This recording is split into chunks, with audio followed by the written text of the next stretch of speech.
जय श्री राम। आज हम बात करने वाले हैं, क्या भारत में कभी मुसलमान समुदाय की आबादी हिंदुओं से भी ज़्यादा हो सकती है।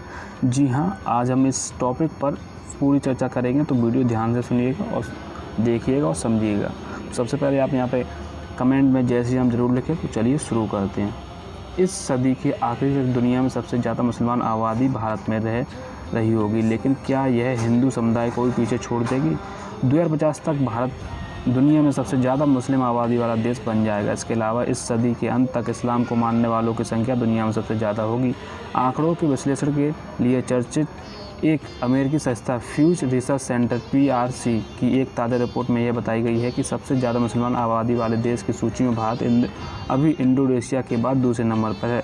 PRC के मुताबिक 2010 में दुनिया की आबादी में 23% हिस्सा मुसलमान समुदाय का था। इस लिहाज से वे ईसाइयों के बाद दूसरे नंबर पर हैं, लेकिन समुदाय की तेज़ी से बढ़ रही आबादी के चलते 21वीं सदी के अंत तक उनकी आबादी सबसे ज़्यादा हो जाएगी। PRC ने मुस्लिम समुदाय की आबादी बढ़ने के 2 प्रमुख कारण गिनाए हैं। पहला यह है कि उसकी जनसंख्या वृद्धि दर बाकी धर्मों के लोगों से ज़्यादा। वैश्विक स्तर पर देखें तो समुदाय में प्रति महिला जन्म दर 3.1 है, जबकि बाकी धर्मों के यह आंकड़े 2.3 हैं। मुस्लिम समुदाय की आबादी बढ़ने का दूसरा कारण है उसकी आबादी का अपेक्षाकृत युवा होना। 2010 में मुसलमानों की औसत उम्र महज 23 साल थी, जबकि गैर मुसलमानों की 30 साल थी। संस्था का मानना है कि सबसे ज़्यादा प्रजनन दर और सबसे ज़्यादा युवा आबादी के कारण मुसलमानों की आबादी तेज़ी से बढ़ रही है। यह विश्लेषण संकेत देता है कि कुछ आबादी में मुसलमानों का अनुपात तो बढ़ेगा, लेकिन ऐसा होने की संभावना ना के बराबर है कि भारत में उनकी आबादी हिंदुओं से ज़्यादा हो जाए। इस रिपोर्ट के आंकड़ों का दायरा इसी सदी की आखिरी तक जाता है। रिपोर्ट के आंकड़ों पर जाएं तो तब तक भारत को दुनिया में सर्वाधिक मुस्लिम आबादी वाला देश बने 50 साल हो चुके होंगे। तो क्या ऐसा हो सकता है कि तब तक या इससे कुछ समय बाद भारत में मुसलमानों की आबादी हिंदुओं से ज़्यादा हो जाए। अभी तक आपने हमारा बदलते भारत यूट्यूब चैनल सब्सक्राइब नहीं किया तो सब्सक्राइब कर ले और साथ ही साथ बेल आइकन प्रेस कर दे, ताकि हम ऐसी वीडियो आपके लिए लाते रहें। और जय श्री राम कमेंट में लिखना ना भूलें। अगर हिंदू जागे नहीं तो अपने ही देश में अल्पसंख्यक हो जाएंगे। यह और इससे मिलते जुलते वाक्य विश्व हिंदू परिषद जैसे तमाम भगवा संगठन अक्सर ही दोहराते रहते हैं। अपने इस प्रचार के तहत वे तो यहाँ तक दावा करते हैं कि आबादी के मामले में 2035 तक ही मुसलमान हिंदुओं को पीछे छोड़ सकते हैं। ज़्यादा से ज़्यादा बच्चे पैदा करने संबंधित बयान, घर वापसी अभियान और धर्मांतरण जैसे मुद्दे अक्सर चर्चा में आते रहते हैं। उनके कुछ तार इस प्रचार भी से जुड़ते हैं। क्या ऐसा वास्तव में हो सकता है कि 2035 तक भारत में मुसलमानों की आबादी हिंदुओं से ज़्यादा हो जाए।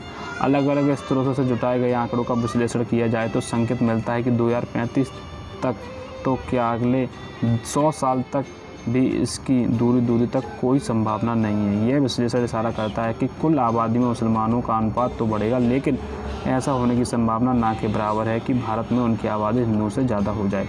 लेकिन आपको सतर्क रहना दोस्तों। भगवा संगठनों के प्रचार का एक आधार 2010 में Indian institute of population study (IIPS) इस रिपोर्ट के मुताबिक इसमें कहा गया है कि 1961 में कुल आबादी में हिंदुओं का हिस्सा 83.5% होगा तथा 2011 की सामाजिक आर्थिक जनगणना के आंकड़े बताते हैं कि उस साल तक यह आंकड़ा 79.8 हो गया था। यह 3.7% की गिरावट है। 1961 में कुल आबादी में मुसलमानों का हिस्सा 10.7% था, जो 2001 में 2.7% की बढ़ोतरी के साथ 13.4% हो गया। 2011 के आंकड़े बताते हैं कि भारत की कुल आबादी में मुसलमान समुदाय की हिस्सेदारी 14.2% हो गई। फ्यूज की एक और रिपोर्ट बताती है कि 2030 तक भारत में मुसलमानों की आबादी 23.6 करोड़ हो जाएगी। 2010 में यह 17.7 करोड़। अब ख़त्म हो चुके योजना आयोग ने कुछ समय पहले एक रिपोर्ट जारी की थी। इसके आंकड़ों के मुताबिक 2050 तक भारत की जनसंख्या 63 करोड़ तक पहुंचने की बात कही गई थी। कई जानकार मानते हैं कि तब तक कुल आबादी में मुसलमान जनसंख्या की भागीदारी बढ़कर 14% तक पहुंच सकती है। तभी यह आंकड़ा करीब 26 करोड़ बैठता था। IIPS ने अपनी रिपोर्ट में 1991 से 2001 के दौरान कई राज्यों में मुस्लिम आबादी की वृद्धि दर गिनाने की बात कही थी। गोवा, केरला, तमिलनाडु जैसे राज्य वास्तव में वहाँ ऐसा ही हो रहा है। जनसंख्या का बढ़ना इस बात पर निर्भर करता है कि एक महिला अपने जीवन काल में कितने बच्चों को जन्म देती है। इस संदर्भ में एक समाज के औसत आंकड़ों को विशेषज्ञ कुल प्रजनन दर या टोटल फर्टिलिटी रेट TRF से परिभाषित करते हैं। अगर एक महिला अपने जीवन काल में 2 संतान को जन्म देती है तो इसका मतलब यह है कि माता पिता की मौत के बाद यह संतान उनकी जगह लेंगी। यही प्रजनन दर अगर 2 है तो यह आबादी के स्थिर होने का संकेत है। हालांकि थोड़ी सी छूट लेते हुए आबादी की स्थिरता के लिए यह आंकड़ा 2.1 माना जाता है। 2011 में भारत के मुस्लिम समुदाय के लिए प्रजनन दर का आंकड़ा 2.7 था, जबकि 2005 और 2006 में यह आंकड़ा 3.4 था। यानी हिंदुओं के साथ मुस्लिम समुदाय की आबादी में बढ़ोतरी की रफ्तार भी कम हो रही है। राष्ट्रीय परिवार स्वास्थ्य सर्वेक्षण के आंकड़ों भी इस बात को वजन देते हैं। पहला NFS 1991 से 1992 में हुआ था, दूसरा 1998 से 1999 में,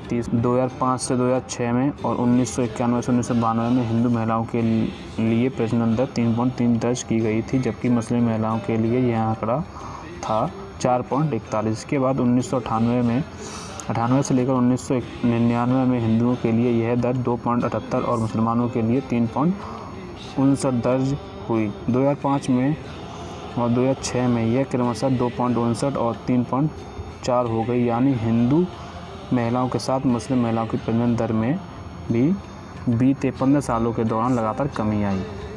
इस आंकड़ों को दूसरी तरह से भी देखा जा सकता है। 1998 से 1999 तक जहां 1000 हिंदू महिलाओं ने 270 बच्चों को जन्म दिया था, वहीं 2005 से 2006 में यह आंकड़ा 19 कम यानी 259 हो गया। इस अवधि में 1000 मुस्लिम महिलाओं के लिए भी यह गिरावट 19 की ही रही। 1998 से 1999 में जहां उन्होंने औसतन 359 बच्चों को जन्म दिया था, वहीं 2005 से लेकर 6 तक यह आंकड़ा 340 हो गया। हम कह सकते हैं कि मुसलमान महिला हिंदू महिलाओं से औसतन लगभग 1 संतान ज़्यादा पैदा कर रही हैं। भारत सरकार के आंकड़े ही बताते हैं कि 1991 से 2001 के बीच जहां मुसलमानों की आबादी 19% बढ़ी, वहीं 2001 से 2001 के दौरान यह आंकड़ा गिरकर 24% पर आ गया था। IIPS ने भी अपनी रिपोर्ट में 1991 से 2001 के दौरान कई राज्यों में मुस्लिम आबादी की वृद्धि दर गिराने की बात कही। जैसे राज्य हम कह सकते हैं यहाँ पे गोवा, केरला, तमिलनाडु जैसे राज्यों में वास्तव में ऐसा ही हो रहा है। जानकारी के मुताबिक बीते हुए दशकों के दौरान बेहतर हुई स्वास्थ्य और शैक्षिक सुविधाओं के चलते औसतन उम्र बढ़ रही है और छोटे परिवार के फ़ायदों के बारे में जागरूकता भी इसका एक नतीजा है। दूसरे समुदाय की तरह मुस्लिम समुदाय की भी प्रजनन दर घटी है। इस वजह से उसकी आबादी में बढ़ोतरी की रफ्तार कम हुई है। भारत सरकार के आंकड़े ही बताते हैं कि 1991 से 2001 के बीच जहां मुसलमानों की आबादी 29% बढ़ी, वहीं 2001 से 2001 के दौरान यह आंकड़ा गिरकर 24%। यानी यह सिर्फ मिथ्य है, प्रचार है कि भारत में जल्द ही हिंदू अल्पसंख्यक हो जाएंगे। फ्यूज की रिपोर्ट के मुताबिक 2050 तक भी हिंदू न सिर्फ भारत में बहुसंख्यक होंगे बल्कि दुनिया का तीसरा सबसे बड़ा समुदाय भी होंगे। आज उनकी संख्या करीब 1 अरब है, जिसमें तब तक 34% बढ़ोतरी हो चुकी होगी। IPS की रिपोर्ट इससे एक कदम आगे जाती है। इसके शब्द में यह कहा जा सकता है कि मुस्लिम आबादी की हिस्सेदारी आज दुनिया